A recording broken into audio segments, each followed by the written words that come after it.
اللہ اپنے عذاب پر لوگوں کو تب ہی جمع کرتا ہے جب وہ گناہ پر راضی ہو جائیں۔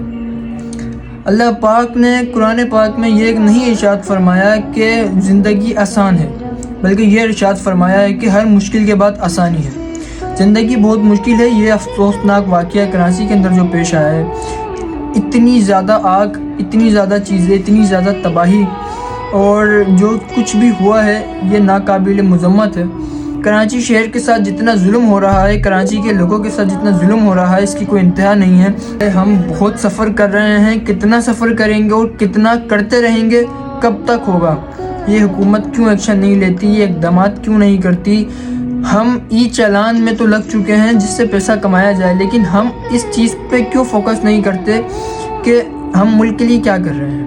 آج صرف یہ ایک مارکیٹ، ایک گل پلازا نہیں جلا، آج یہ پورا پاکستان جل رہا ہے، میں یہ کہوں گا، کیونکہ پورے کراچی سے پورا پاکستان چلتا ہے، اور یہ پورا کراچی جل رہا ہے اس وقت۔ اور کئی لوگ، کتنے خاندان اس چیز میں اجڑ گئے ہیں۔ اس کے اندر بتایا جا رہا ہے کہ 1500 سے 2000 دکانیں ہیں، جس میں 7,500 سے 8,000 لوگ کام کرتے ہیں۔ تو 7,500-8,000 لوگوں کا کیا ہوگا؟ کروڑوں نہیں، اربوں نہیں، خربوں روپے کا نقصان ہوا ہے۔ کون بھرے گا؟ کیا ہوگا؟ کس طریقے کی جانیں؟ یار بیسک کام نہیں ہو پا رہا ہمارا۔ آپ یہ چیز دیکھیں، بیسک، میں حیران ہوں آج یہ چیزیں دیکھ کے۔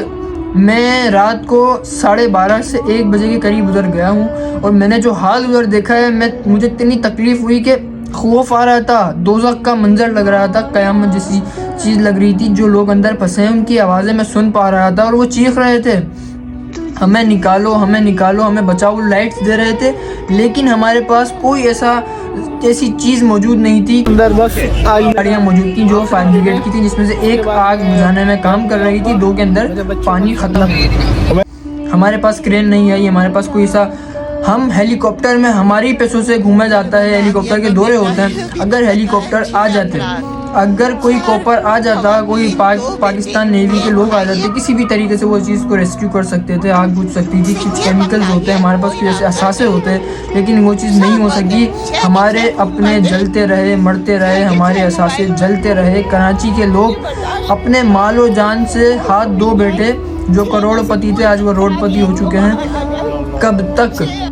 کب تک ہم ایسے سفر کرتے رہیں گے؟ ہمارے باپ دادا نے سفر کیا، ہمارے پرداداؤں نے سفر کیا، ہمارے ماں باپ نے، ہم کر رہے ہیں، اور ہماری آنے والی نسلیں بھی سفر ہی کریں گی۔ کب تک ہم اس طریقے سے سفر کرتے رہیں گے؟ کب بنے گا نیا پاکستان؟ کب بنے گی اسلامی جمہوریہ پاکستان کی صحیح بنیاد؟ کب ہوگا یہ سب کچھ؟ کب جئیں گے ہم صحیح سے؟ کب کریں گے ہم اپنے آپ پر کام؟ کب کریں گے کہ ہم ایسے ہی جلتے مرتے